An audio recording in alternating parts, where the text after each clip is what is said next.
Hi friends, இன்றைக்கி நாம் ஒரு டிப்ஸ் தான் பார்க்க போகிறோம்.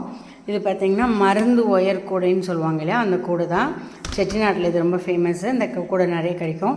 ஸோ இது நான் வாங்கி கிட்டத்தட்ட 22-23 வருஷம் ஆக போகுதுன்னா நீங்கள் நம்புறீங்களா?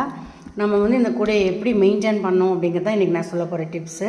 இப்போ பார்த்திங்கன்னா நம்ம இந்த கூடை அழுக்காகாமல் இருக்கிறதுக்காக இப்படி உள்ளே கேலண்டர் பேப்பர் நம்ம போட்டுக்கிறோம் எப்பையும். பாருங்கள், அந்த இது ஸ்க்ரூ தான் உங்களுக்கு கருப்பாக தெரியுது, அதனால் வெளிச்சத்தில் காமிக்கிறேன். ஸோ இந்த மாதிரி நம்ம நீட்டாக கழுவுனபடி நீட்டாக அந்த பேப்பர் போட்டுக்கணும். எப்போயாச்சும் நம்ம எதையாவது அழுக்கு அந்த பேப்பருக்கு கீழே இறங்கிருச்சுன்னா கண்டிப்பாக அதை சோப் போட்டு வாஷ் பண்ணி நம்ம வச்சுக்கணும்.